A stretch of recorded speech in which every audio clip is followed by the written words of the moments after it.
Drage poslušalke, poslušalci, cenjeni gosti, lepo pozdravljeni na zaključnem dogodku letošnjega tedna možganov in sicer na okrogli mizi z naslovom Medicinska in terapevtska hipnoza. Danes se bomo pogovarjali o tem, kaj sploh sta medicinska in terapevtska hipnoza, kako delujete in kakšna je njuna uporabna vrednost. Potem bomo nekaj časa namenili tudi načinu tvorjenja sugestij, preko katerih skuša terapevt spremeniti misli, občutke, navade in celo bodoče vedenje klienta in se ne nazadnje dotaknili tudi situacije v Sloveniji in morebitnih etičnih dilem. Če se predstavim, moje ime je Jure Kobal, danes imam vlogo moderatorja. Poleg mene bodo še trije gosti, ki so bili prijazni in sprejeli moje povabilo za sodelovanje, pa se seveda spoznajo na to področje. Preden se mi pridružijo na odru, bi pa rad z vami delil še nekaj osnovnih informacij, kar se tiče samega dogodka, pa pač nas, ki organiziramo ta dogodek. Najprej se v imenu organizacijske skupine Tedna možganov zahvaljujem našim sponzorjem, Vzajemni, Fensu, Fundaciji Dana, Ministrstvu za zdravje, Kompitu, Rošu, Adria Labu, podjetju Mesi, Donau Labu, Motosu, Reha Medical in drugim sponzorjem ter donatorjem, ki so nam omogočili organizacijo letošnjega Tedna možganov, pa seveda tudi Atriju, ZRC SAZU za ta prostor, v katerem poteka v bistvu večina dogodkov Tedna možganov. Naj vas povabim, da nas spremljate na socialnih omrežjih, lahko prek Facebooka, Instagrama, tudi prek spletne strani www.tedenmožganov.si. Pa naj vam še povem, to se mi zdi pomembno, da je Teden možganov samo eden izmed mnogih dogodkov, ki se v bistvu organizirajo pod okriljem društva Sinapsa, to je pa društvo za nevroznanosti v Sloveniji. Tako da, če vas zanima to, ste vabljeni tudi k sledenju tega.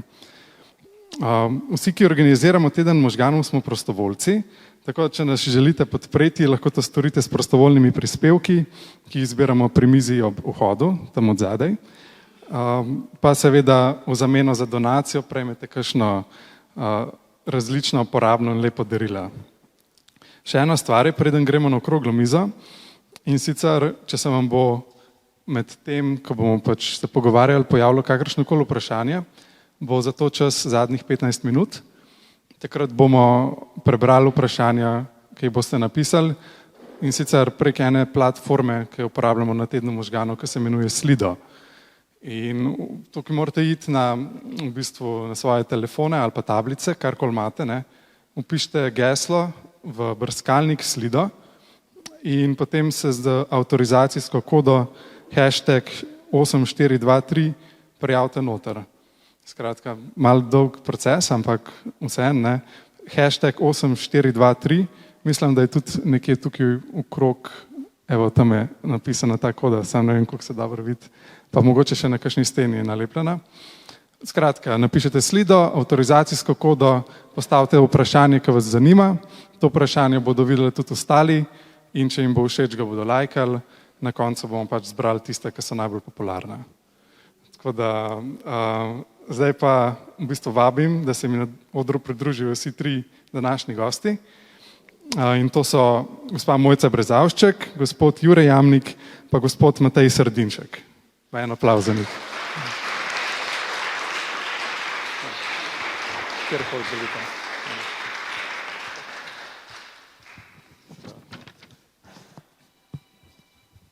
Dobrodošli na okrogli mizi. Zdaj smo dejansko posedeni za okroglo mizo.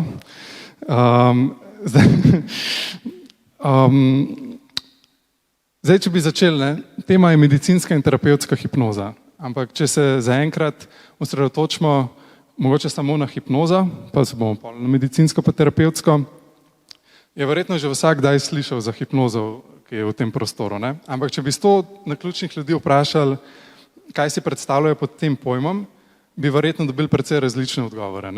Eni si predstavljajo to kot neko mistično, misteriozno prakso, kjer hipnotizer ima neko zmožnost kontroliranja misli, drugi kot neko neškodljivo obliko zabave, tretji so skeptični in previdni. Tako da veliko različnih predstav je, kar se tega tiče. In mogoče bi za začetek razjasnil, kaj sploh je hipnoza, kako se uporablja in kako poteka proces hipnotiziranja. Pa bi to vprašanje zastavil najprej vam, gospa Brezavšček. Hipnoza kot taka je povsem naravno fiziološko stanje, ki smo ga že vsi kdaj izkusili, verjetno že zelo velikokrat. To je eno stanje osredotočene pozornosti, ko smo notranje zelo aktivni in zelo osredotočeni na nekaj. Recimo to spontano pride, ko smo zelo utopljeni v kakšno knjigo dobro ali pa, ko rečemo, smo padli v nek film. Takrat smo že v neki taki rahlem transu, ko je naša osredotočenost zelo usmerjena, ko zbledi nekako okolica in okoljski dražljaji in takrat ponovadi rečemo, da sploh ne vemo, kdaj je zbežal čas, kdaj je govoril, ker smo tako osredotočeni, tako da mi spontano zelo pogosto pridemo v to stanje. V terapevtskem okolju, zato ker ima to stanje neke posebne zakonitosti, ki jih lahko s pridom uporabljamo tudi v terapiji, pa izrabljamo to stanje tako, da v terapevtske namene razvijamo to stanje pri klientu ali pacientu, odvisno zdaj, kaj delamo, in poteka pa to tako, odvisno zdaj od okolja, od namena. Ponovadi se pogovorimo s človekom, da vidimo, kakšne so njegove težave, želje, motivacija in gre to prek neke indukcije, to pomeni nekega uvajanja v hipnozo.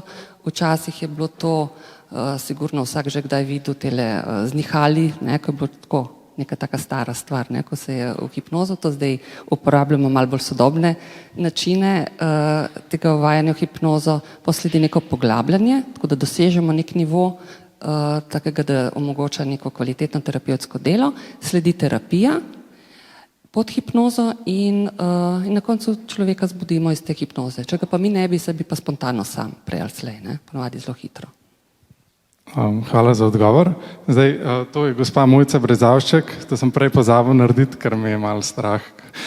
Ampak v bistvu ona psihoterapeutka, univerzitetno diplomirana psihologinja, magistrica psiholoških znanosti, certificirana Europsi psihologinja za področje zdravstvene klinične psihologije, psihologije dela, ter med drugim tudi terapeutka medicinske hipnoze in pa podpredsednica Društva za medicinsko hipnozo Slovenije. Zdaj, zraven je gospod Matej Srdinšek, doktor medicine, specialist anesteziologije, reanimatologije in perioperativne intenzivne medicine, pa tudi akupunkturist in terapeut medicinske hipnoze. Čisto tam na koncu pa tudi gospod Jure Jamnik, magister psihologije, biopsihologije, terapeut medicinske hipnoze. Ta naziv je pridobil v okviru tudi Društva za medicinsko hipnozo Slovenije. Pri svojem hipnoterapevtskem delu pa črpa z področja kognitivno-vedenske hipnoterapije, teorije izbire, Eriksonove hipnoterapije in Rogersove klientov usmerjene psihoterapije. Tako da zdaj sem na kratko v bistvu predstavil naše goste, kar bi moral narediti čisto na začetku, preden sem postavil vprašanje. Ampak, zdaj smo nekako povedali, kaj je hipnoza. V bistvu bi lahko rekli, da je to neko spremenjeno stanje zavesti, mogoče? Ja. Ja, je.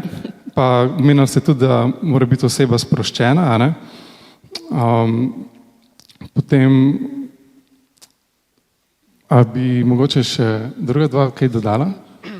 Ja, mogoče bi se pri osnovni definiciji hipnoze pravzaprav navezal na definicijo hipnoze, kot jo podaja slovenski medicinski slovar, ki pravi, da je hipnoza pravzaprav z sugestijo izzvano spremenjeno stanje zavesti, ki je pravzaprav podobno spanju. Nenazadnje je to, na to nekako namiguje sama beseda hipnoza. Hipnoz bi pa v isti sapi pravzaprav tudi nekako želel razjasniti, da hipnoza ni enako spanju, čeprav sama termin to nekako namiguje. Slovenski medicinski slovar tudi pozna več nekih podtipov hipnoze, tako definira globoko hipnozo, površinsko hipnozo in med drugim tudi terapevtsko hipnozo, ki jo v sinonimu imenuje hipnoterapija, To se mi zdi zelo pomembno nekako na tem mestu poudariti, predvsem zaradi tega, da jo jasno razmejimo in ločimo od neke odrske hipnoze. Nekako cilj medicinske hipnoze je seveda neka terapevtska intervencija, medtem ko je cilj odrske hipnoze zabava.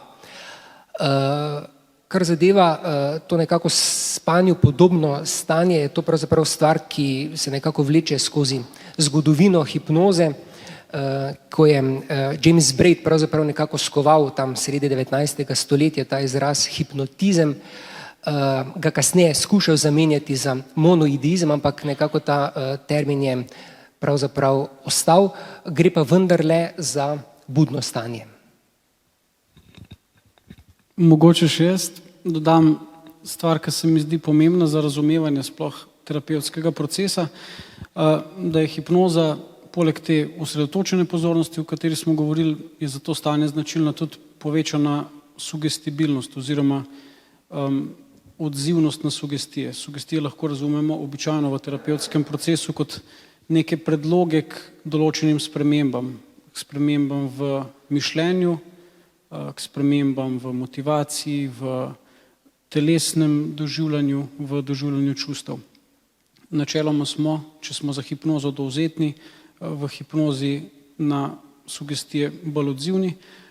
O čemer tudi poročajo ljudje v hipnozi, je tudi povečana možnost neke vizualizacije in kar velikokrat zelo s pridom uporabljamo v sami terapiji. Se pravi, klasičen nek hipnoterapevtski oziroma proces hipnotiziranja zavzema zapiranje oči, neko indukcijo poglabljanja v to stanje in potem običajno izrabo nekih miselnih predstav za doseganje vnaprej dogovorjenih ciljev. Hvala. Na vsem tem sugestijam se bomo v bistvu vrnili še nekoliko kasneje, ko se bomo dotaknili krovne teme tedna možganov, ki je jezik. Zdaj, glede na to pa, da je to teden možganov, se mi pa zdi smiselno nekako še opredeliti nekoliko osnove nevrofiziologije hipnoze. Torej bi to vprašanje zastavil vam, gospod Sredinšek. Kakšni so v bistvu mehanizmi v ozadju delovanja hipnoze? Se med hipnozo mogoče zgodijo kakšne spremembe v možganih, se kakšne živčne poti bolj aktivirajo ali pa morda zavrejo? Kako je s tem? Ja, zdaj se bojim, da vas bom za svojim odgovorom razočaral, ker bom odgovor začel z pravzaprav stavkom, s katerim se konča večina nekih člankov in raziskav, namreč tem, da stvari še vedno niso dovolj raziskane in da bodo potrebne dodatne poglobljene raziskave. Zdaj, kaj se na nekem celičnem, molekularnem, receptorskem nivoju dogaja znotraj hipnoze, še ni raziskano. Jaz bi nekako moje osrednje področje zanimanja znotraj hipnoze je bolečina, hipnoanalgezija, hipnoanestezija, tako da bi ostal znotraj bolečinskega matriksa. Nekaj zanimivih stvari, ki so vendarle danes že znane ali so vse mene nekako fascinirale in obetajo tudi za naprej so, da je recimo znanstvenik že leta 1959, Chapman se je pisal s svojimi sodelavci pravzaprav pokazal, da lahko z hipnozo vplivamo na neke kemične in vnetne procese v tkivu. Recimo raziskavo, študijo, ki je zasnoval tako, da je za hipnozo pri subjektu induciral nekako eno roko kot bolj sprejemljivo, bolj ranljivo za neko nokso, drugo roko je pa pustil povsem nekako normalno, zdravo, neobčutljivo in ko je potem ti dve roki izpostavil enaki noksi, enakemu dražljaju, pravzaprav ugotavljal, da je tista roka, ki je bila zgolj z sugestijo narejena, bolj občutljiva, bila dejansko tudi bolj poškodovana. Tudi ko so potem pridobili perfuzat iz te roke, je ta pravzaprav vseboval več vnetnih mediatorjev, več endogenih algogenov. Potem, ko so raziskovali, kako bi uspodbudili analgezijo roke, je recimo Williamson naredil zelo enostavno, preprosto sugestijo, v kateri je subjektu preprosto sugeriral, da lahko neko prizadeto boleče področje naredi manj občutljivo, če čez te prizadete živce, čez to boleče področje preprosto zlije zdravilno učinkovino. Vas skor, ki ga je potem subjekt poročal, je bil pomembno nižji od tistega pred podano sugestijo. Kje pa je zdaj pravzaprav prišlo do te spremembe? Je to zdaj prišlo na nivoju perifernega živčnega končiča, nociceptorja, je zdaj bila tam spremenjena prepustnost, permeabilnost nekih ionskih kanalčkov, ali je morda prišlo do spremembe na nekem kortikalnem nivoju ali kjerkoli vmes na tej nociceptivni bolečinski poti, pa ne vemo. Kar nekako opogumlja k uporabi hipnoze so pravzaprav raziskave, ki se odvijajo v novejšem času za temi novejšimi diagnostičnimi tehnikami, kot je funkcionalno magnetno-resonančno slikanje, pozitronska emisijska tomografija, kjer je Rainville ugotovil zanimivo stvar, namreč z podajanjem sugestij, zelo specifičnih vsebin, mi lahko dosežemo spremenjeno aktivnost v točno določenih delih bolečinskega matriksa. On je v svoji raziskavi nekako nagovarjal tam afektivni del bolečine, preko tega, da je skušal nekako zmanjšati to neprijetnost, ki spremlja bolečino, in z opravljenimi preiskavami pravzaprav ugotovil, da je prišlo do pomembno zvišane aktivnosti v anteriornem cingulatnem korteksu, medtem ko v somatosenzorični skori ni zaznal sprememb. Nekaj let kasneje pravzaprav na isto vižo naredil študijo tudi Hofbauer, ki je pa nekako nagovarjal tam kognitivnem vidik bolečine in pravzaprav zaznal spremembe v področju senzorične skorje in hkrati ne v anteriornem cingulatnem girusu, kar pravzaprav nekako deluje konsistentno z tem, kar je ugotovil nekaj let pred njim Rainville.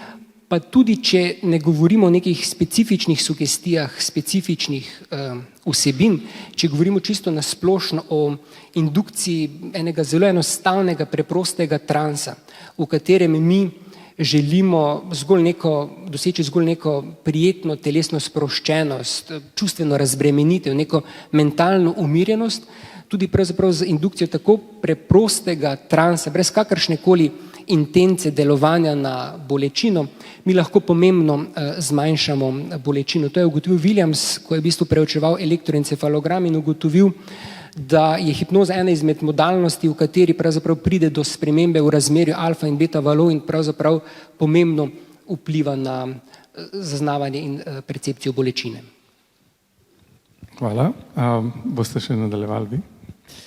Mogoče raziskava, ki jo imam zdaj v glavi, pa ki je bila meni zanimiva, v kateri so, pa se zdaj zelo ponižno ne bom spuščal v neuroanatomijo, ker mogoče ne bom kos temu, bom zelo poenostavil, so gledali ljudi, ki so dovzetni za hipnozo, od tistih, ki niso, obe skupine poskušali hipnotizirati oziroma tistim, ki niso dovzetni za hipnozo, naročili naj se pretvarjajo, da so ta pogoja, kar se da, naredili, kar se da enakovredna, in ugotovili so, da dejansko ljudje po indukciji hipnoze, ki za hipnozo so dovzetni, kažejo spremembe v nevronski aktivaciji, predvsem, kot se spomnim, v delih, ki so povezani s planiranjem in doživljanjem sebe.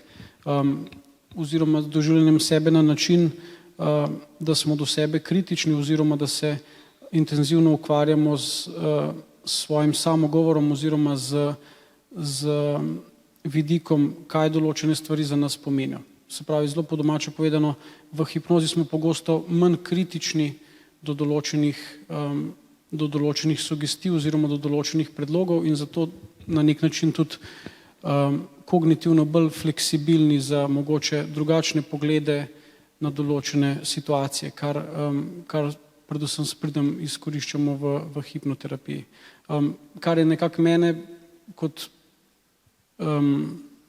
v fazi, ko sem se s tem prvič začel ukvarjati, sem včasih dvomil, ko sem vzpostavil hipnozo, pa sem dosegel nek hipnotični efekt, recimo oseba ni čutila bolečine, ali pa ni mogla dvigati roke, ali pa je zelo intenzivno padla v neke zgodbe, sem nekako imel skozi v glavi, a se zdaj to res dogaja, a to dejansko je res, a lahko nekaj tako zelo intenzivnega preprosto z načinom govora in z načinom interakcije dosežeš. In so me v bistvu prav te neke raziskave možganskih aktivacij nekako potolažile in dejansko ugotavljajo, ja, te stvari se dejansko dogajajo. Prej omenjeni ta anteriorni cingulatni korteks, zanimivo, v neki raziskavi so primerjali, so osebe dali v situacijo, ko so mogle, ko so se ukvarjali s tem strupovim preizkusom, se pravi, da so gledale besede za barve, napisane v barvi, v enaki barvi, se pravi rdeča v rdeči barvi ali pa rdeča v zeleni barvi. In če ta dražljaj ni kongruenten, se pravi, da ime za barvo in sama barva nista enaka, to rata zelo težko oziroma se ustvari neke vrste kognitivni konflikt. In v tem primeru se ta anteriorni cingulatni korteks vzburi oziroma aktivira. S sugestijami, da bodo ljudje videli besede za barve v nekih nerazumljivih kitajskih črkah, se pravi, da ne vidim besede črna, ampak vidim nek vzorec, ki mi nič ne pomeni, so dejansko dosegli, da so ljudje halucinirali, spremenili svojo percepcijo, te besede spremenili v neke vzorce, ki jim niso nič pomenili in s tem zmanjšali kognitivni konflikt, kar se je pa tudi na koncu kazalo v zmanjšanju aktivacije tega anteriornega cingulatnega korteksa. Se pravi, dejansko stvari, včasih nekaj 10 let nazaj so o fenomenih hipnoze zgolj ugibali oziroma sklepali na podlagi nekih kliničnih izkušenj oziroma tega, kar so lahko videli. Zdaj s sodobnimi tehnologiji pa se je dejansko potrdilo, da skladno s temi vidnimi spremembami sledijo tudi spremembe na tem nevronskem nivoju. In posledica tega je, da se je zelo dolgo časa je bila dilema, a hipnoza sploh je spremenjeno stanje zavesti. Obstala je ta neka teorija nestanja, ki je bila prepričana, da je efekt oziroma fenomen hipnoze v bistvu socialen fenomen podrejanja oziroma uboganja oziroma igranja skladno s pričakovanji. In zdaj z novimi tehnologijami in z novimi raziskavami se dejansko ta teorija nekako uvrgla in zdaj lahko že zelo z gotovostjo rečemo, da gre za spremenjeno stanje zavesti. Vse, veliko je bilo že povedanega. Mogoče to, čisto za eno tako plastično predstavo, kako je to sem gledala ene posnetke magnetne resonance, ko so človeka so preskušali na bolečino in so človeka v resnici nekaj izbodli, skratka, da ga je nekaj bolelo in snemali, kaj se takrat dogaja, kateri del je takrat aktiven in seveda bil aktiven del za bolečino. Ko so temu istemu človeku v novi situaciji smo rekli, da si mora predstavljati, da ga nekaj boli, se je zaktiviral čisto drug del možgan. Ko pa so mu pod hipnozo, v hipnozi sugerirali, da je poškodovan, so ga na isti način zbodli ali pa na nek način poškodovali in se je pokazalo, da je aktiviran isti del možgan, kot je bil takrat, ko je dejansko čutil to bolečino. In tako da to vidimo, tudi če si ne znamo razložiti vseh teh mehanizmov, ker zdaj, če nisi prav se ukvarjal s tem področjem, si ne znaš, ampak vidiš, da v resnici ta sodobna tehnologija, ki jo imamo, omogoča že zelo plastično pokaže, da v resnici da zadeve niso namišljene ali pa stvar nekega placebo efekta, ampak da v resnici gre za neke spremembe v delovanju naših možganov takrat, ko smo pod hipnozo. In to se lahko potem s pridom uporabi za stvari, ki jih pravzaprav skušamo izboljšati. Hvala. Ja, se pravi, če povzamem, v bistvu gre za nek zapleten proces, neko kompleksno možgansko dinamiko, ampak ni pa še modela, ki bi jasno povedal, kaj se dogaja oziroma s katerim se bi vsi strinjali. Ampak vseeno se pa ve dovolj, da se z uporabo ustreznih sugestij lahko izrabi ta potencial hipnoze za recimo terapevtske namene. Ne?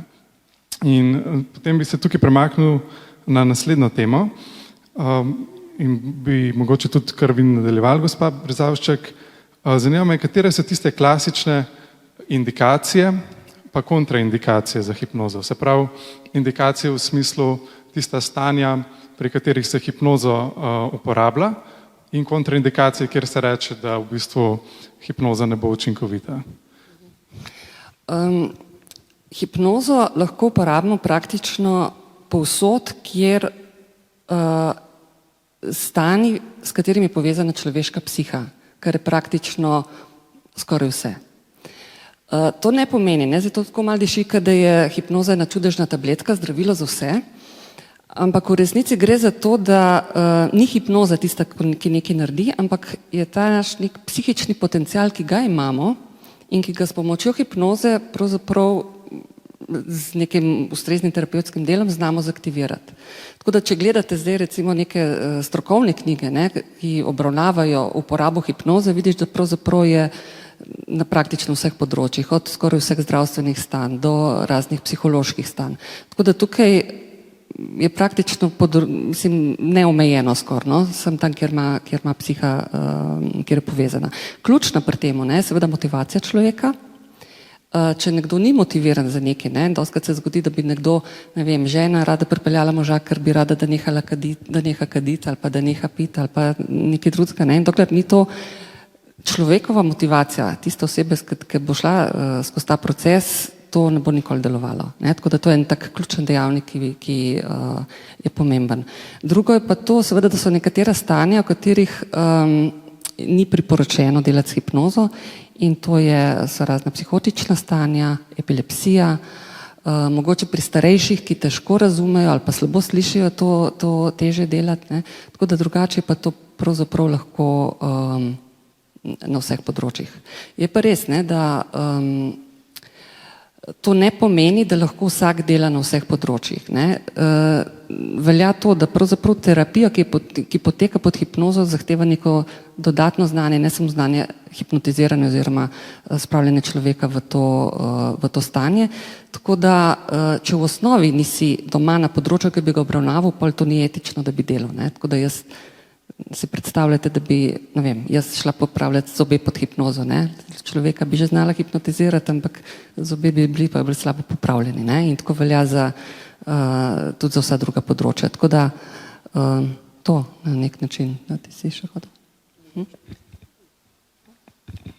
Mogoče samo nekaj konkretnih primerov, pri katerih je hipnoza učinkovita, so recimo motnje hranjenja, kakšne odvisnosti, kot je kajenje, bolečina v svojih različnih pojavnih oblikah, od akutne bolečine, kronične bolečine, bolečine ob malignem obolenju, zelo učinkovita je kot hipnoanalgezija v nekem obporodnem obdobju. Potem so tukaj različne fobije, obvladovanje stresa, kakšnih težav povezanih z kemoterapijo, radioterapijo, kot so motnje hranjenja, slabost, bruhanje, kar zadeva mogoče te neke kontraindikacije za uporabo, bi v bistvu opozoril samo na neko, kar je že Mojca rekla, neko neuko, neveščo rabo predvsem regresije. Namreč z uporabo regresije lahko izkopljamo marsikaj na plano in s tistim, kar izkopljamo, kar se naplavi, moramo znati nekaj početi. No? Po mojem mnenju, ja, ena glavnih indikacij oziroma potem tudi kontraindikacij je v bistvu dovzetnost za hipnozo. Predvsej nesmiselno je uporabljati hipnozo pri ljudeh, ki za to niso dovzetni. Dovzetnost za hipnozo, pa verjetno bomo o tem tudi kasneje več govorili, je nekako normalno razporejena. Približno večina ljudi, tam nekje 70% ljudi, lahko doseže zadovoljivo odzivnost na hipnotične terapije, da lahko z njimi terapevtsko delamo.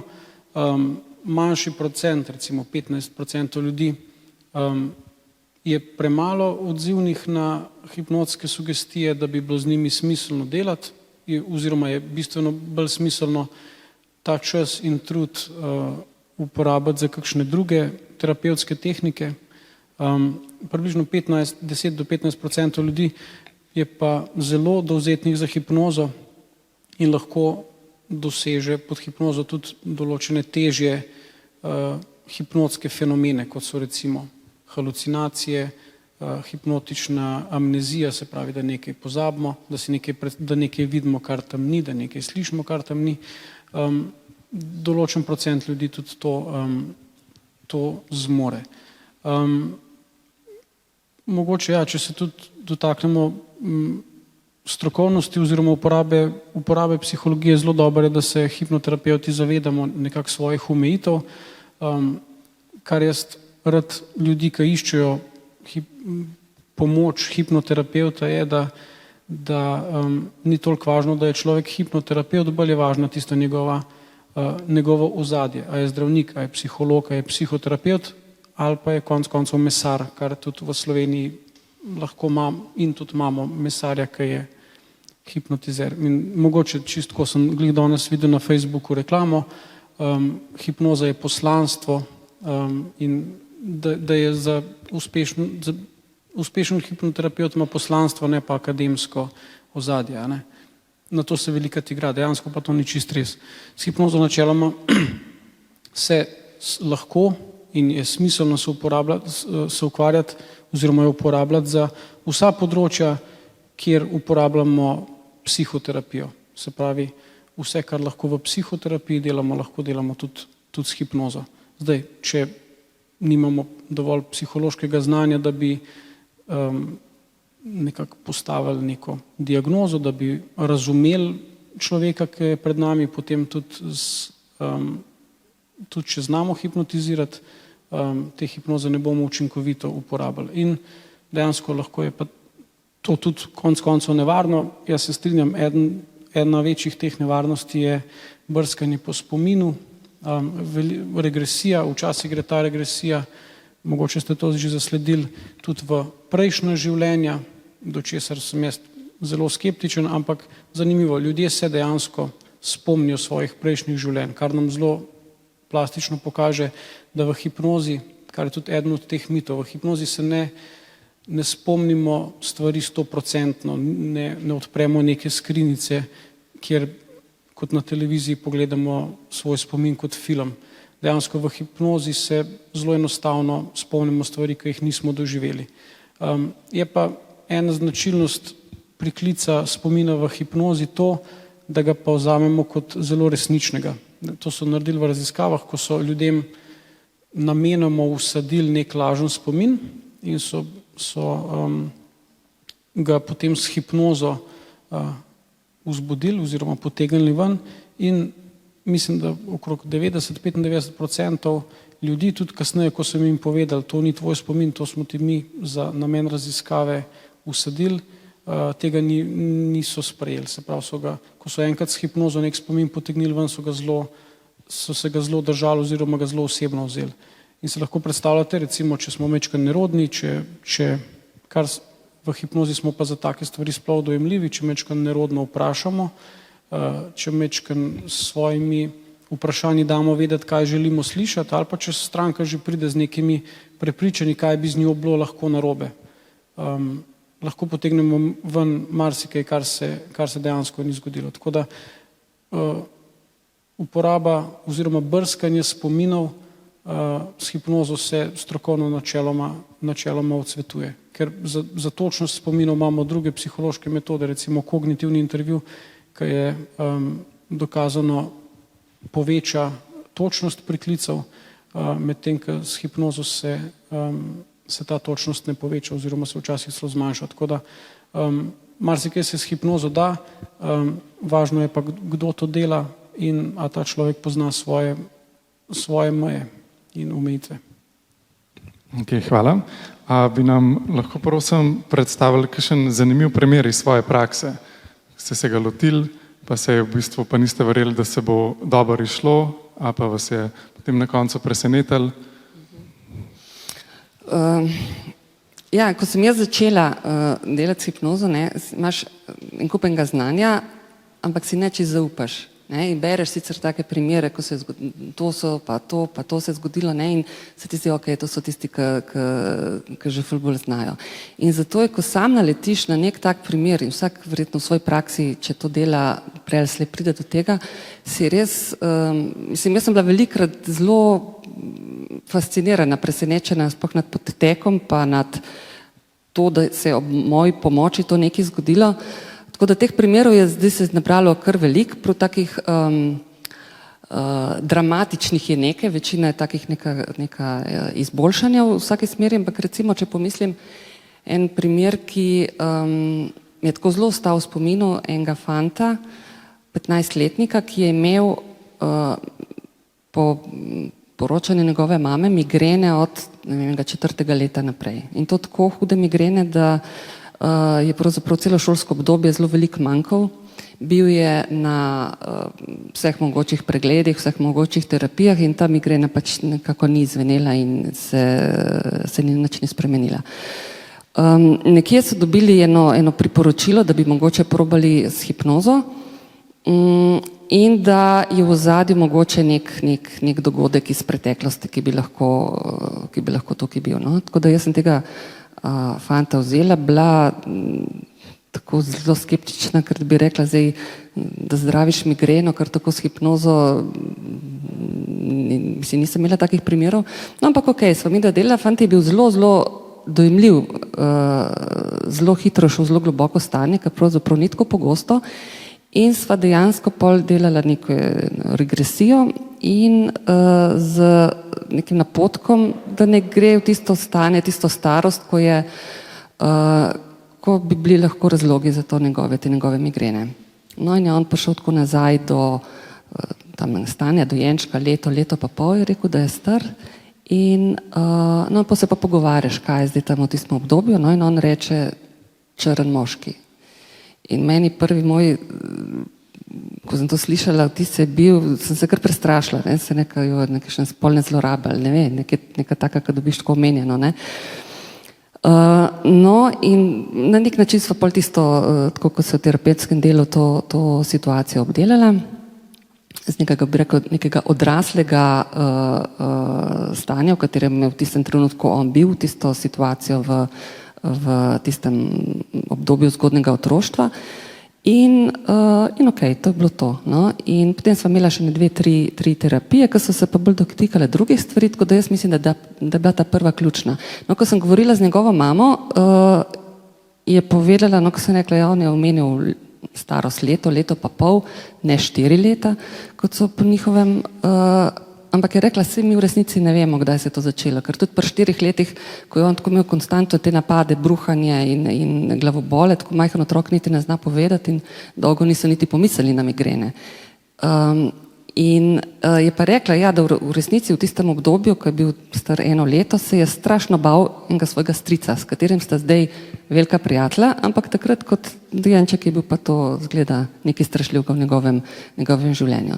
No, kar je zanimivo je to, da to se dogajalo enkrat maja in me je ta mama za novo leto, prav se spomnim, za Silvestrovo poklicala in rekla, da zdaj si pa že upa reči, da ker tokrat je že upala, da je nekaj pomagalo, pa se je prej ali slej zgodilo, da spet so se te migrene povrnile.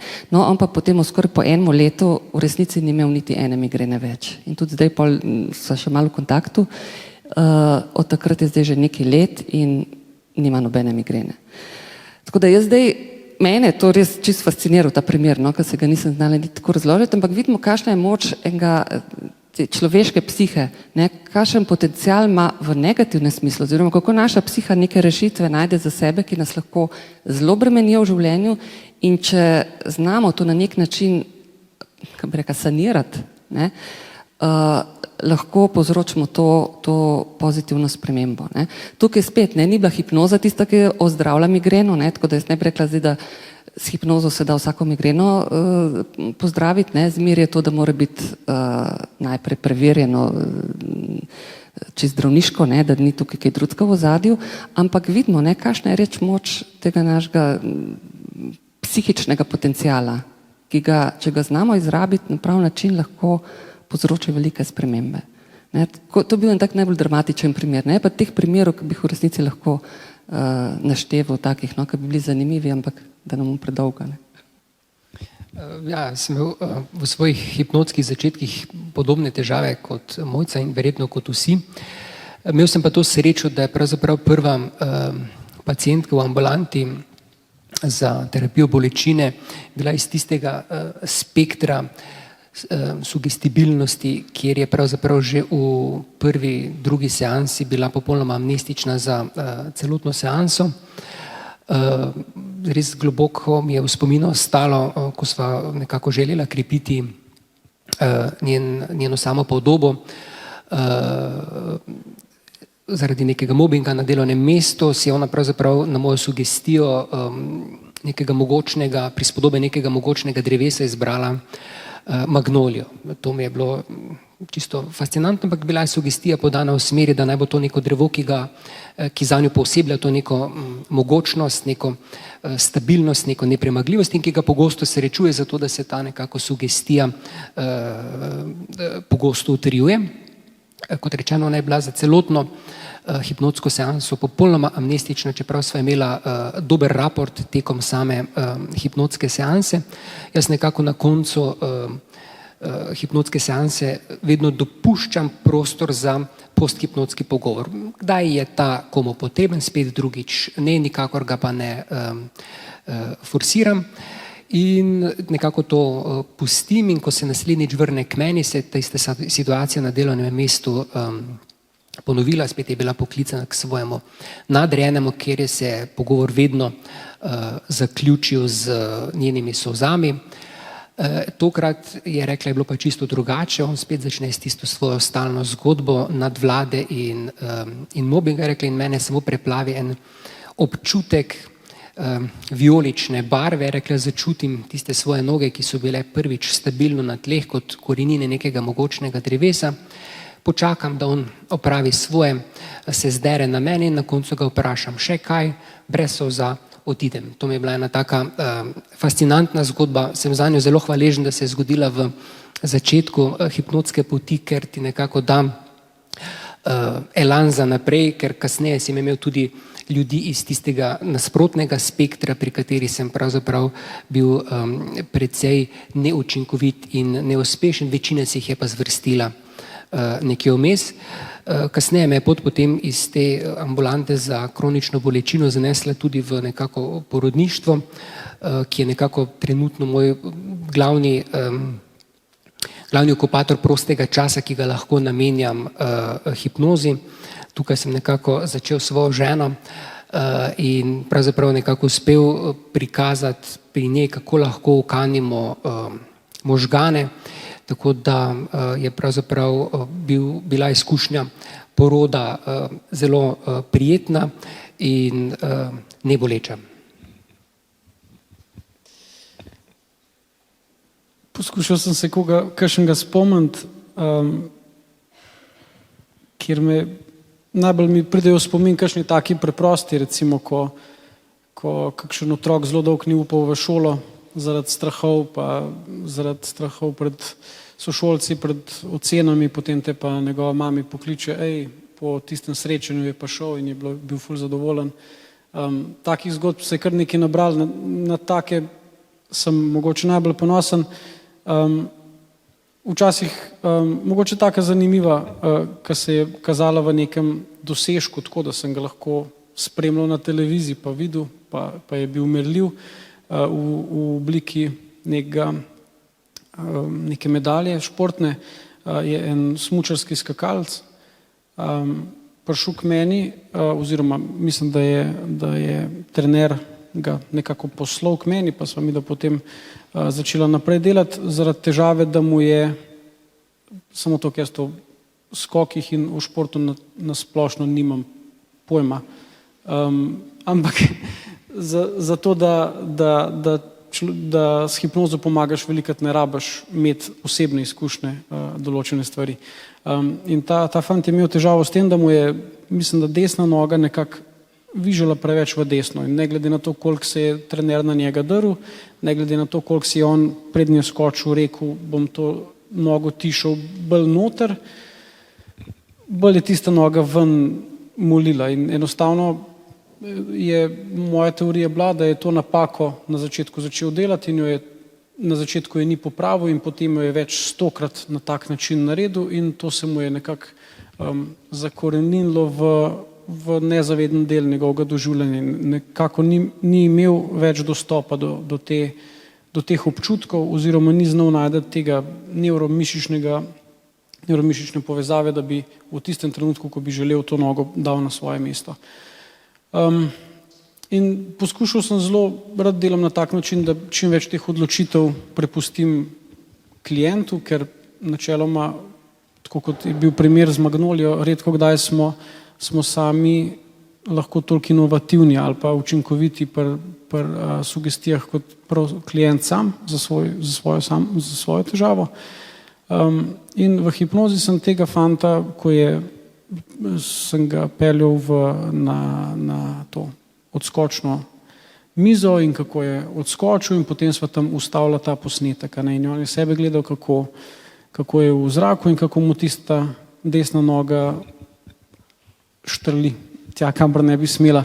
In sem ga vprašal, ok, zdaj, ko gledaš, kaj je tisto, kaj vidiš, da bi tebi pomagal? In je rekel, črn moški. Ne, ni rekel, rekel je magnet.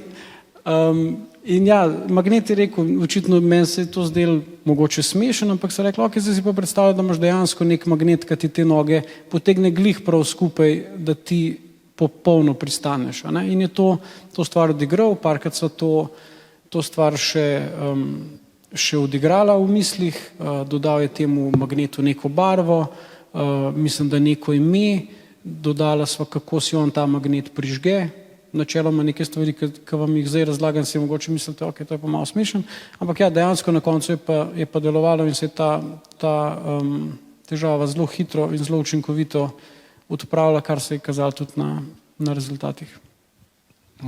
Hvala za te zanimive primere. Zdaj se bomo pomaknili pa kar naprej na v bistvu krovno temo tedna možganov, ki je jezik in to bi naredilo v kontekstu sugestij. Prav v bistvu zanima, kaj vse je potrebno pri tvorjenju dobrih sugestij, obstajajo neke tehnike, s katerimi se doseže maksimalen učinek in kaj je treba pri tem upoštevati. Se pravi, je to kakšna uporaba metafor ali je to bolj direkten jezik, do kakšne mere je pomembno čustveno izražanje in pač poznavanje specifično klienta, ki so verjetno vsi malo drugačni. Ne? Ja, vse to, kar sem naštel, pride prav. Pri tvorjenju sugestij je nekako neke vrste tehnika oziroma neka stvar, ki se jo lahko naučimo, sčasoma pa to rata nek občutek, mogoče včasih meji tudi na neko umetnost. In moja osebna izkušnja je, da sem na začetku bil, kar se uporabe sugestij tiče, zelo nekako rigiden, sem si stvari predhodno zapisal, sem odprl knjigo, težave z želodcem, kaj pa zdaj tle pravi, in sem se potem tistega nekako poskušal držati in sem imel občutek, samo na tak način je prav in od tega ne smem odstopati. Potem s prakso pa verjetno vsi ugotovimo, da se je treba ljudem, kar se tiče sugestij, zelo prilagoditi. Mogoče na tem primeru z Magnolijo ali pa z magnetom, sami do takih specifičnih sugestij oziroma idej, ki jih posameznik sam iz svoje domišljije oziroma iz nezavednega potegne, sami do tega ne znamo priti, oziroma tudi v tej knjigi teh specifičnih sugestij za prav specifičnega posameznika, za njegov specifičen problem v knjigah ni. In po mojih izkušnjah potem postane tvorjenje sugestij zelo podobno nekemu normalnemu pogovoru, smo pa običajno pri tem hipnoterapeuti pozorni na določene mogoče smernice, ki lahko povečajo možnost sprejemanja nekih sugestij. O tem smo zadnjič govorili, recimo zelo se izogibamo poskušamo tvoriti pozitivne sugestije. V smislu, zelo neefektivno bi bilo, če vam pilot, preden vzletite, vas lepo pozdrav, dobrodošli na Boeingu 360. Brez skrbi, ne bomo padli dol in ta let je povsem nenevaren. In vsi smo dobili dve ideje. Ne nevaren, se pravi nevaren, pa padli dol. In več ali manj bomo razmišljali o tem, da bomo padli dol in da bi lahko bilo tudi nevarno. Zelo podobno kot tista klasična, pa dobijo nagrado, če komu uspe, ne dvigne roko, ne pomisliti na roza slona. Noben na dobo nagrade? Okay. Se pravi zato, ker ne pomisliti ne deluje, ne pomislimo na roza slona. Zato se poskušamo v svojih sugestijah oddaljiti od specifičnih poimenovanj težav, recimo bolečina je tak primer, ne bo bolelo, ni toliko, pa bo kolega, ki ima s tem več izkušenj, bistveno lažje to iz prakse povedal, ampak ne bo bolelo asociira na bolečino in zato ni toliko učinkovito. Kar še uporabljamo, so mogoče metafore, to so pa v bistvu zgodbe, prek katerih predamo neko sporočilo. Čist mogoče primer iz prakse, ki mi zdaj le padel na pamet, metafora, ki meni osebno nič, kaj dosti ne pomeni, klientu pa pomeni lahko zelo velik. Gospod je bil čebelar in hotel je prenehati kaditi. Meni to ni šlo na nikakor način skupaj, potem so pa to debatirali, mislim, ne da čebelari morajo kaditi. Na začetku nisem imel ideje, kaj hodi, če bi zdaj prilagodil svojo hipnozo. Potem so pa, kaj on počne, kako to zgleda in vmes je bila neka ideja, da včasih pa more zato, da, zdaj ne vem, če sem se razlog prav zapomnil, ampak nekako, da tisti panji funkcionirajo tako, kot more. Včasih more iz panja ven vzeti matico in jo ubiti. In sem vprašal, okay, kako se ob tem počutite, ko to matico morate ubiti? Je rekel, to mi pa dejansko zelo težko. In dejansko prav dobil mečkan solzne oči, ker marati čebele in to je bilo pač neko žrtvovanje, ki ga je mogel narediti zato, da je lahko ta hobi oziroma ta njegov ekosistem tam deloval tako, kot mora. In tukaj sem potem jaz dobil idejo, prenehanje kajenja je tudi neko žrtvovanje, nekaj, kar načeloma se moramo potruditi in nam ni lahko, ampak če pa gledamo večjo sliko, ima pa nek smisel. In je bila to neka metafora, se pravi, ubiti matico pa nehati kaditi. Mogoče zdaj, kar rečem na glas, se ne sliši tako dobro, ampak gospod je to v redu sprejel. Tako da poskušamo z metaforami, z zgodbami, ki vzbudijo določena čustva, človeku pomagati pri tem, da določeno stvar ne razume zgolj na nekem kognitivnem nivoju, ampak tudi na nekem globjem čustvenem ali pa motivacijskem. Jaz sem v svojih začetkih, po mojem, šel skozi isto trnovo pot kot Jure. Tudi jaz sem imel pripravljene natančne traktate tega, kaj bom govoril tekom neke terapije. Bil sem pri tem izjemno rigiden, neplastičen, ampak skozi čas sem nekako, če sem v začetku zelo veliko govoril in zelo malo spraševal, sem zdaj skozi leta pravzaprav nekako to obrnil. Relativno malo govorim in bistveno več sprašujem, ravno zaradi tega, kar je v bistvu omenil Jure. Velikokrat terapevtu ne pade na pamet neka sugestija, neka metafora, nek simbolizem, ki bi nekako deloval pri samem klientu. In se spomnim recimo te magnolije ali pa magneta, tudi ene gospe z enimi težavami, bolečinami v ramenu, ki jih je ona potem v svojem simbolnem svetu nekako videla kot nek kamnolom z ostrimi skalami. In seveda moja prva misel, moja sugestija bi šla v smeri, da začnemo zdaj te skale nekako razbijati, razstreljevati, ne vem, ampak sklopu te transformacije, da manj govorim, več sprašujem, da zaupam nezavednemu, da zaupam potencialu subjekta, ki ga nosi v sebi, sem pravzaprav samo pozval, povprašal, kaj bi se moralo zgoditi, kakšna sprememba bi se morala zgoditi, in ona je rekla, da bi samo začela zlivati vodo čez te ostre špičaste skale, ki bi te skale nekako zgladile, zaobljile in problemi pravzaprav bi se prenehali. Tako da nekako se mi zdi pomembno, da tudi, če recimo govorimo, ne vem, v medicini se velikokrat skuša zaposliti zavedanje bolnika z neko preusmeritvijo misli, kadar upravljamo nek boleč ali vsaj neprijeten diagnostični ali terapevtski poseg, in takrat ne malokrat začnemo opisovati neke kraje. Velikokrat skušamo pacienta, bolnika peljati na morje, in tam začnemo lahko opisovati neko sinje modro nebo, topel pesek, prijetno šelestenje palmovih listov, ki se meša z zvokom valov, smaragdno morje in tako naprej. Ampak če se zares vprašamo, čigav prijeten kraj opisujemo, a ne?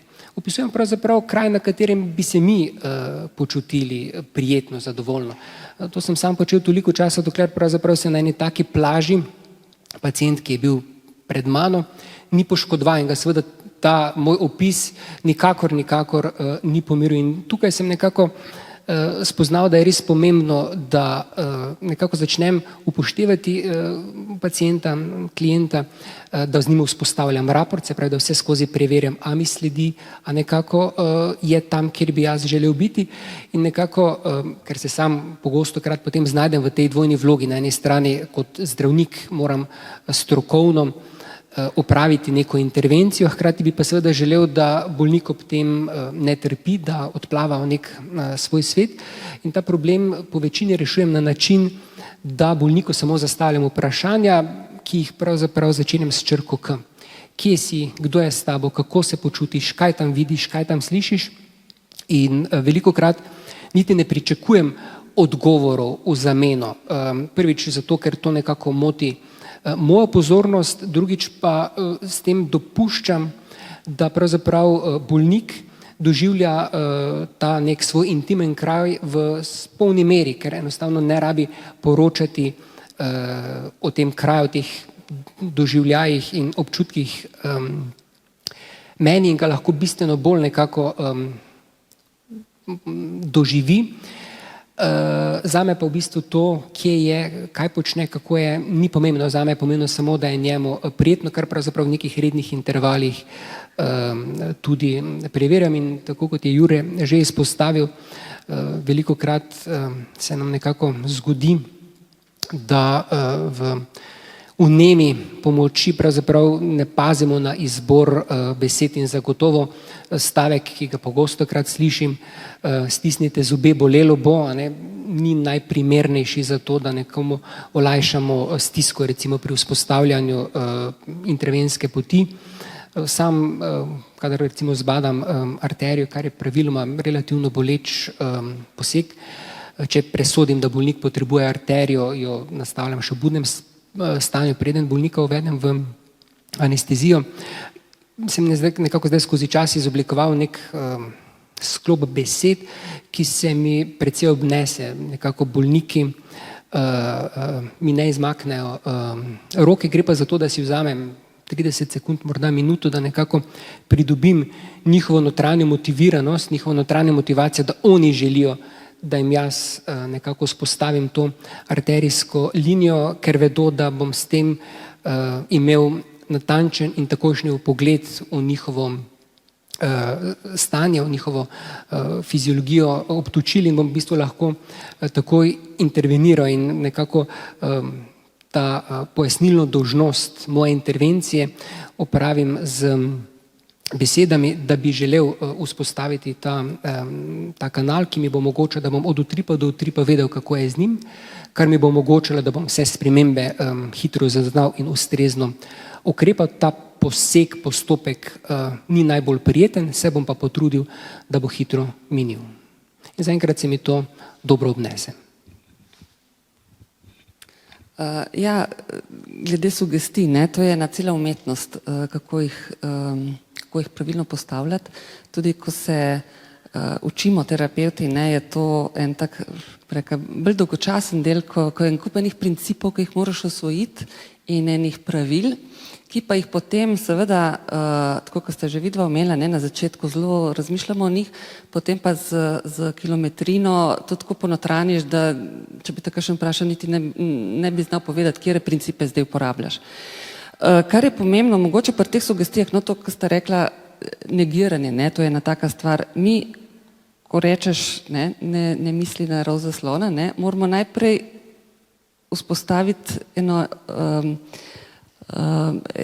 prezentacijo roza slona in potem to zanikamo. Se pravi, v nekih primerih, ko mi tega ne želimo, ne, je to zelo kontraproduktivno, da mi pravzaprav dovolimo, da se razvije ta prezentacija, ta notranja prezentacija tega. Ne. In zato tudi, recimo, če si predstavljate, ko hočeš nekoga sprostiti, ne, in je velika razlika, rečeš, zdaj pa spusti službo, ne razmisliti o službe, sestanki so tam, sodelavci so tam, ni treba zdaj vse te obveznosti, ki jih imaš popoldan, ne. Je to čist nekaj drugega, kot če mu rečeš, ok, zdaj pa zadihaj, pa občuti, kako gre val sprostitve skozi tvoje telo. Ne. Tako da so ene take stvari, ki jih tako mimo grede potem počneš, da se jih niti ne zavedaš, ne, ker te stvari tako ponotranimo. Druga stvar, ki je pa zelo pomembna poleg vseh teh pravil, je pa to, da ti res spoznaš svojega klienta, svojega pacienta, ker moraš izhajati iz njegovega referenčnega okvira, uporabljati besede, ki jih on uporablja, uporabljati njegov svet, kot si ti omenil, ne, ta svet, ne vem, tega čebelarja, ne. Te stvari in zato je zelo pomemben ta prvo srečanje, ko se lahko pogovarjaš, zgleda, da se pogovarjaš o problemu, o tom pa kot ten izkušen terapevt zelo sliši, na katere stvari se ta človek opira, kaj omenja, ali omenja, ne vem, skozi sem ne vem, nimam časa, nimam to, potem seveda enemu takmu boš te stvari poudaril, recimo pri terapiji.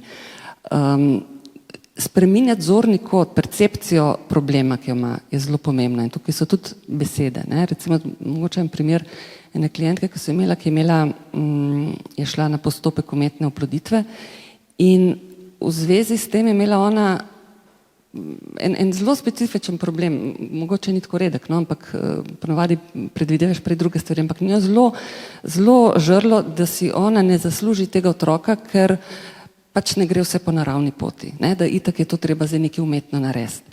In je imela to predstavo, ja, vse je to umetno, zdaj bo mene nekaj naštimali in ta otrok bo prišel, ki bo ali pa ne bo, ne, seveda toliko manjša verjetnost, če to ne verjame, ki se ga pravzaprav ne zaslužim.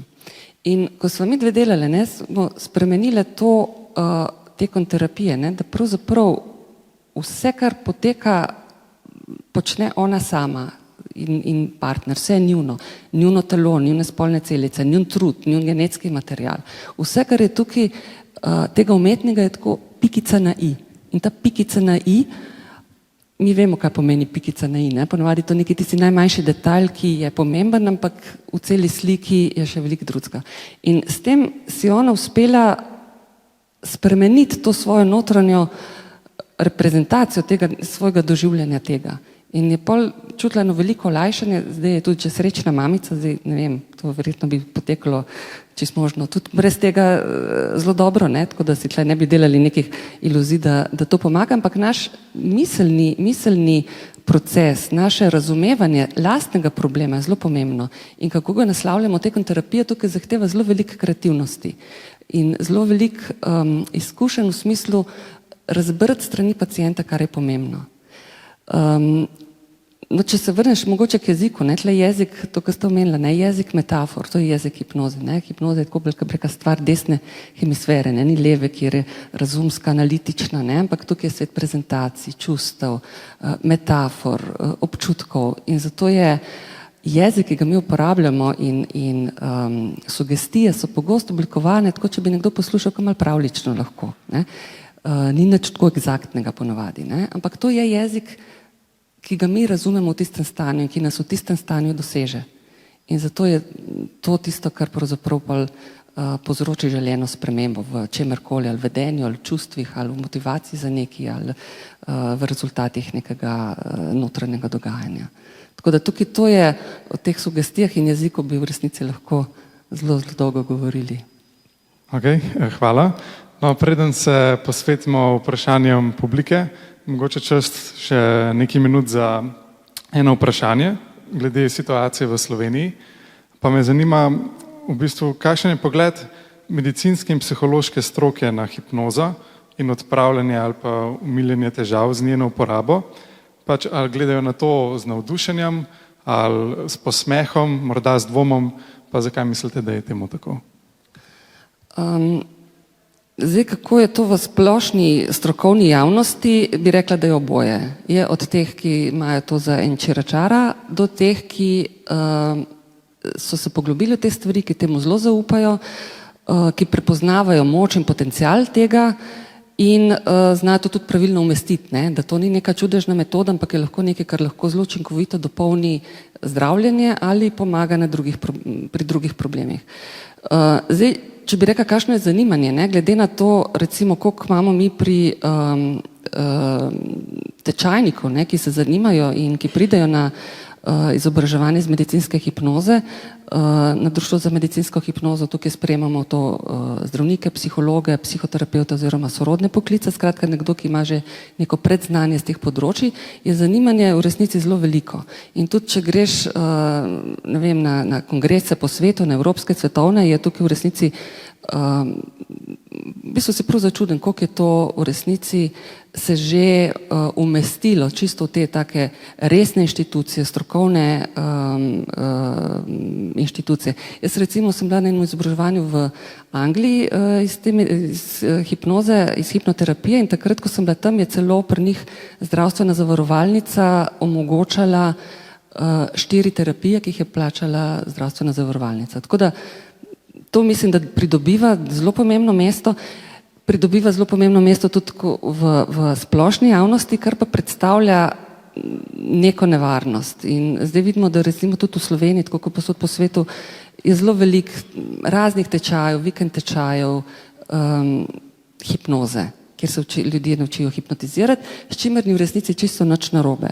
Kar je narobe, je to, da ljudje, ki se tukaj izobražujejo, pa ki nimajo mogoče neke predizobrazbe, in ti, ki jih izobražujejo, dajo neke lažne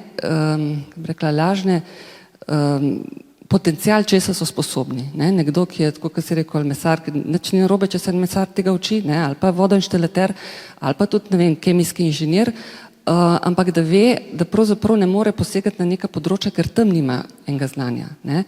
In zato je to zelo pomembno, da to tisti, ki izobražujejo, to jasno dajo vedeti, da ljudje, ki se izobražujejo s temu, vejo, kje je njihov domet in kje je njihov potencial in da ne prihaja do takih stvari, ko v resnici lahko nekdo, to sem jaz slišala, ko sem bila na nekem takem izobraževanju, ki je imel, bil je po stroki strojnik, meni se zdi, in je bil na nekem takem vikend tečaju, hipnoze, in je rekel, da on se bo pa začel ukvarjati z regresijo, ker tukaj pa vidi tržno nišo. Ne. To je edina potencialno res nevarna stvar, ko lahko nevede odpreš neka področja, ki so z razlogom potlačena še takrat. In če takrat ti nimaš ustreznega znanja, ne znaš tega prepoznati, ne veš, kako to nazaj zapakirati oziroma to pomagati pridelati temu človeku, lahko pride do resnih posledic. Tako da v tem smislu je zelo, zelo pomembno, da človek ve, do kam lahko seže in da mu to tisti, ki ga pravzaprav izobražujejo, to je njihova dolžnost, da bi to povedali, ampak se mi zdi, da v zadnjem času mogoče zaradi te popularizacije pa želje po, ne vem, čim več obiska, to malo pozabijo. Ne. Mogoče še gospod Sredinšek, na kratko za medicinsko stroko. Še vedno hipnozo tudi danes spremlja veliko nekega pridiha magičnosti, mističnosti, šarlatanstva in to sem pravzaprav na žalost izkusil tudi na lastni koži. Hkrati pa obstaja zelo veliko zanimanje za hipnozo kot metodo, tudi v medicinskih krogih, čeprav mnogi o tem ne upajo govoriti odkrito in na glas. Jaz mislim, da tukaj Društvo za medicinsko hipnozo Slovenije pod vodstvom profesor Painterja dela dobro delo, tudi v tej neki regulaciji tečajev, izobraževanj, tudi preko tega, da, kot smo zdaj že tukaj nekako ugotovili, je dobro delovati na področju, na katerem si suveren, tudi širše. In vem, da mislim, da društvo ima nek tak pregled nad terapevti medicinske hipnoze in tudi ožjimi področji, v katerih so bolj domači, posledično tudi bolj vešči. Se pa v zadnjem času počasi premikajo tudi nekako stvari na tem področju, da pravzaprav hipnoza dobiva neko formalno veljavo, ne nazadnje tudi že večje operacije, kot so recimo nevrokirurške operacije, potekajo s pomočjo hipnoze oziroma je hipnoza pomemben del celostne obravnave takšnega bolnika. Je pa po drugi strani še vedno žalostno. Mislim, da British Medical Association je že pred več kot 100 leti nekako dalo veljavo hipnozi, jo priznalo nekatere indikacije, v katerih je učinkovita, mi pa te stvari še vedno nekako šele urejamo. Okay, hvala. No, zdaj se bomo pa posvetili vprašanjem publike. Upam, da so bila kakšna.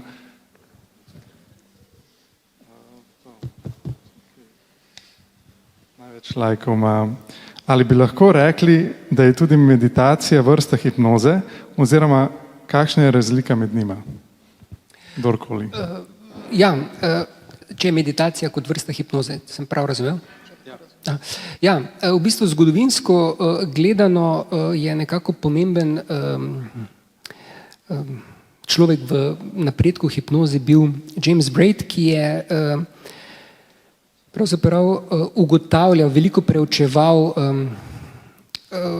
neka postopke, ki so jih uporabljali svečeniki, ki so jih uporabljali v verskih obredih in tudi neke meditativne postopke, procese, ki so jih uporabljali jogijski guru in pravzaprav ugotovil nekako pomembno podobnost v postopkih in tudi pravzaprav v doseženem stanju. Razlika, mislim, ne zdaj razlika v nekem stanju, v fiziološkem, ampak recimo razlika med meditacijo pa hipnoterapijo, ne, je to, da imamo v hipnozi ponavadi nek namen, poteka neka terapija ali pa nek način dela, da nekaj spremenimo, da nekaj olajšamo, da nekaj izboljšamo. In to tista mogoče čist taka namenska razlika med hipnozo in nekimi drugimi stanji sprostitve, meditacije ali pa tudi kakšno drugo. Mogoče en stavek, čistko na majhnem statističnem vzorcu, ampak predvsej klientov, ki jih imam se približno vem, kako to izgleda, veliko meditiram ali pa se ukvarjam z jogo ali pa s takimi stvarmi, pa potem, ko zaključimo neko hipnozo oziroma delo v hipnozi, ko pa vprašam, kako so se počutili, povejo, da je bilo bistveno drugače, da imajo občutek neke globine, kar nekako fiziološko globine hipnoze ne znamo še najbolj pojasniti, oziroma nismo čisto sigurni, zakaj pri tem gre, jo pa subjektivno ljudje doživijo kot neko poglobljenost vase in običajno je ta pri hipnozi, vsaj na tem mojem manjšem vzorcu, globja kot pri nekih meditacijah, ki jih človek izvaja sam. Je pa mogoče zanimivo tle tudi samo hipnoza, ki jo pogosto lahko priporočimo oziroma naučimo kliente, s tem nekako dosežemo, da so terapije lahko krajše, kar je tudi čisto finančno bolj lažje za klienta in da je v bistvu manj odvisen od nas in da več stvari lahko potem dela sam. In samo hipnoza pa je mogoče bolj primerljiva neki meditaciji, kjer se človek poskuša sam v določeno stanje, sam pri sebi določeno stanje vzpostaviti in sam sebi dati določene sugestije oziroma iti skozi nek vnaprej dogovorjen proces. Okay. Naslednje vprašanje. Zakaj hipnoze ni priporočljivo uporabljati v primeru psihotičnih stanj? Ja, kot jaz to razumem, poznam, osebno tega nisem nikoli delal in se trenutno ne počutim še dovolj suverenega oziroma za to področje. Poznam primere konkretno iz tujine, da tudi to so uporabljali, kot pa jaz razumem, je pa lahko problem da je za psihotično stanje značilno, da osebe nimajo neke realitetne kontrole, da niso v stiku z realnostjo, po domače povedano, da težko ločijo, kaj se dogaja v zunanjem svetu in kaj je produkt njihove domišljije oziroma njihovih misli. Se pravi, imajo lahko vsiljive misli, slišijo določene stvari, ki jih sicer objektivno ni, mogoče imajo določene blodne oziroma neke intenzivne ideje, do katerih niso kritični. In človeka, ki je v neki latentni oziroma speči fazi neke psihoze, neke psihotične motnje, bi potencialno z uporabo hipnoze lahko peljali v izbruh tega stanja. Zelo podobno, kot so včasih, poznam par primerov, ko recimo, ne vem, spremenjena stanja zavesti kot posledica drog lahko vzbudijo psihotična stanja ali pa tudi določene meditacije, zato ker gre v bistvu za poglabljanje v notranji svet in če je ta ločnica med notranjim in zunanjim svetom krhka, se tukaj lahko kaj zalomi. To je, kot jaz razumem, težava. Se pravi, ko se pa poglabljaš v ta svet, pa potem po koncu same hipnoze, se klient vsega spomni ali ima mogoče malo zabrisan spomin? To je zelo odvisno. Načeloma se ljudje spomnijo določenih stvari oziroma večine stvari. Včasih je zelo smiselno, da se potem razumsko preveč s tem ne ukvarjamo, ker potem mogoče motimo ta nek naraven domišljijski proces, če ga potem še zelo analiziramo, česa se spomnite, kaj ste tam razmišljali, mogoče posegamo v ta proces. Lahko pa sugeriramo hipnotično amnezijo, če bi mogoče z terapevtskega vidika ocenili, da je smiselno, da se določeno stvar pozabi, se tudi to da, tako kot sem omenil, recimo približno 10% ljudi. Mogoče še to je poglabljanje v stanje. Dejansko mi govorimo o hipnotični odzivnosti oziroma dojemljivosti za hipnozo, ki jo pa v bistvu merimo zelo posredno preko odziva na hipnotske sugestije. Da se boste znali predstavljati, običajno za namene raziskav imajo vnaprej pripravljene standardizirane lestvice, recimo Harvardska lestvica ali pa Stanfordska lestvica hipnotične sugestibilnosti, kjer posameznika ali pa skupine vodijo skozi proces odzivanja na lahke do težke hipnotične sugestije, od tega, da vaše oči bodo postale težke, do tega, da lahko slišite muho, kako vam leta okrog glave. In na podlagi tega, na koliko fenomenov se oseba uspe odzvati, na podlagi tega sklepamo, da je oseba dovzetna za hipnozo. Čeprav zelo korelirano z odzivnostjo na sugestije v hipnozi je pa v bistvu odzivnost izven hipnoze. Tako da hipnoza stanje odzivnosti majčkeno poveča, ne pa toliko bistveno. In marsikaj, kar lahko delamo v hipnozi, bi lahko delali tudi zunaj, izven hipnoze. To, kar ste rekel, a se človek nekaj se spomnimo, to so zelo pogosto ene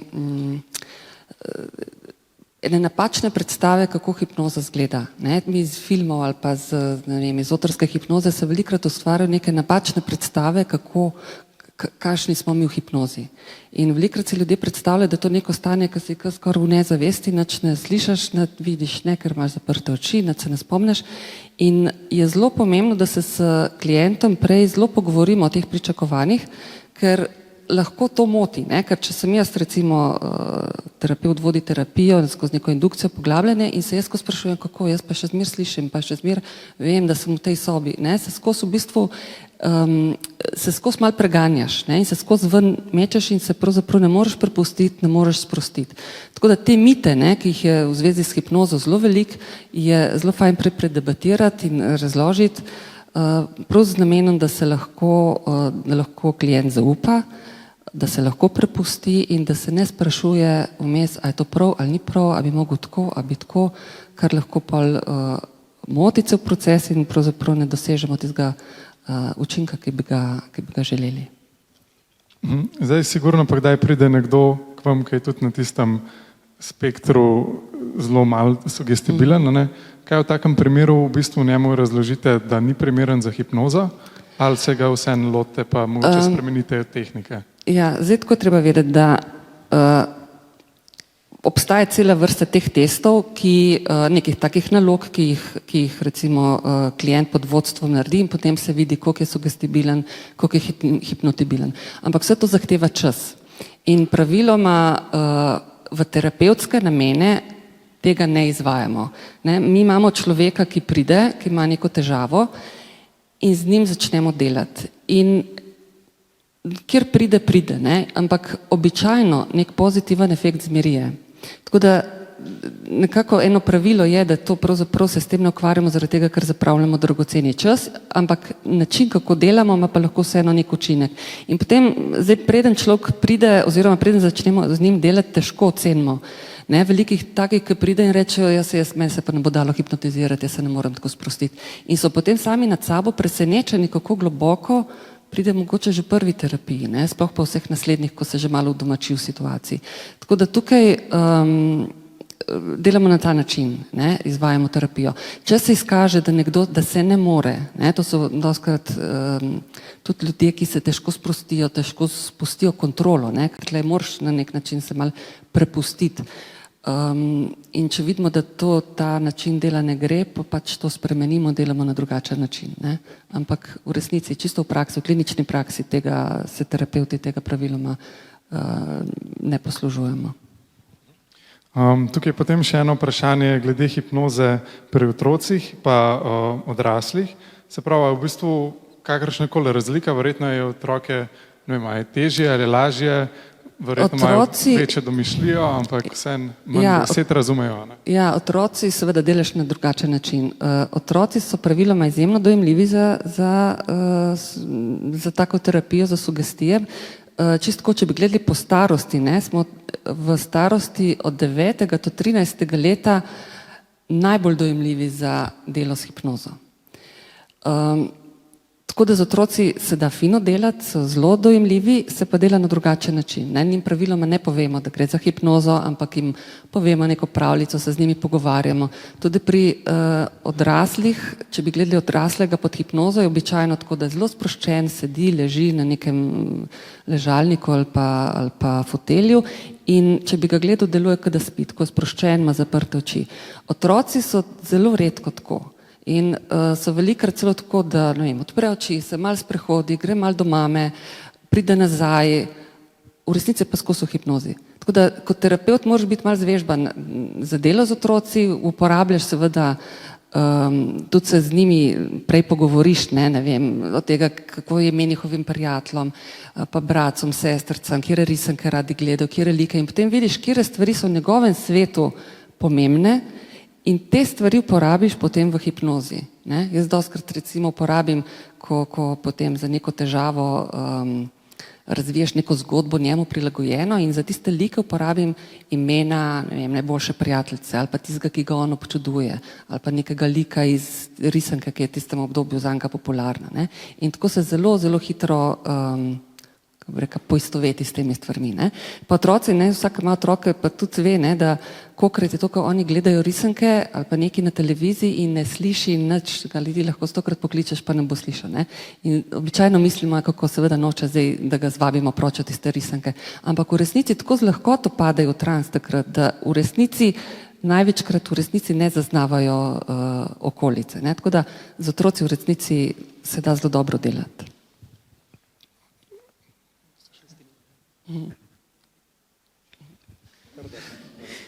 Mogoče majčkeno drugačen pogled oziroma pristop. Jaz imam zelo rad, da približno vem, kaj lahko od klienta pričakujem in poskušam vsaj z nekim kratkim testom, običajno, če se odločimo za hipnozo, stestirati,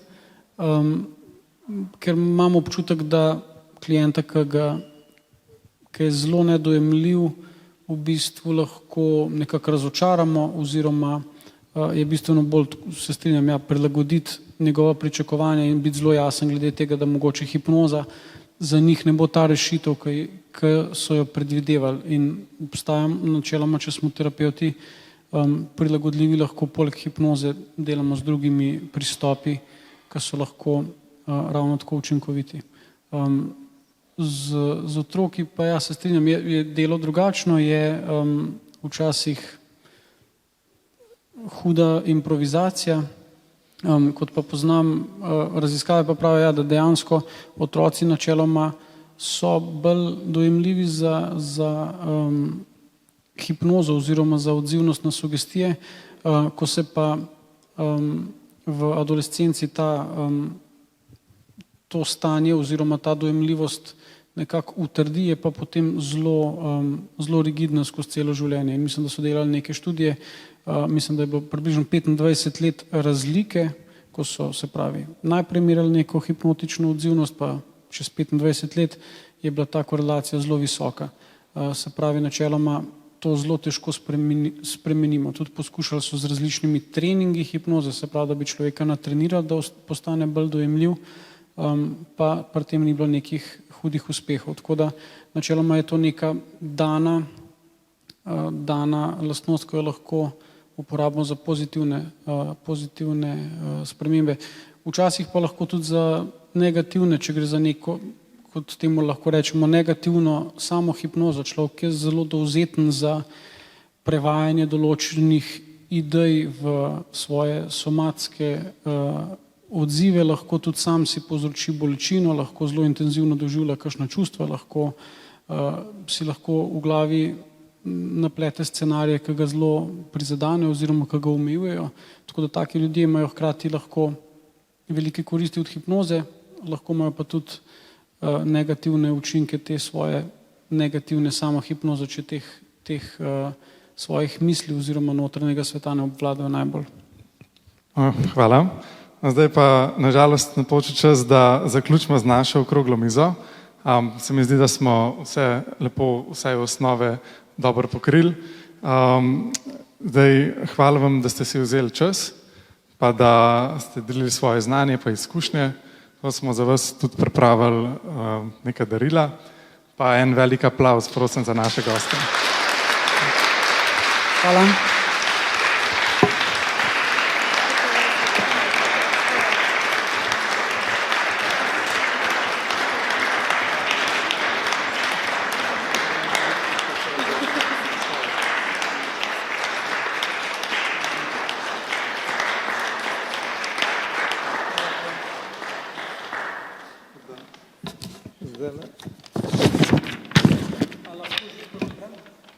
Seveda, lahko. Zdaj, preden odidete, bi se rad še enkrat zahvalil v imenu organizacijske skupine Tedna možganov vsem našim sponzorjem, FENS-u, Fundaciji Dana, Ministrstvu za zdravje, Kompitu, Rohu, Adria Labu, podjetju Mesi, Dono Labu, Motusu, Reha Medical in drugim sponzorjem, donatorjem, ki so pač omogočili, da smo lahko organizirali ta Teden možganov. Če ne bi bilo vse precej težje, pa tudi Atriju ZRC SAZU za ta prostor. Naj vas povabim, da nas še sledite na socialnih omrežjih, pa ob odhodu lahko tudi prostovoljen prispevek nam donirate, v zameno za tudi tam kakšno darilo. Drugače smo pa za danes s to okroglo mizo zaključili. Z nami so bili še enkrat, če ponovim, gospa Mojca Brezavšček, gospod Matej Sardinšek in gospod Jure Jamnik. Tako da upam, da ste veliko odnesli, da ste se nekaj novega naučili, dobili nek nov pogled v medicinsko-terapevtsko hipnozo, pa da se kdaj še vidimo na kakšnem podobnem dogodku. Vam želim lep večer.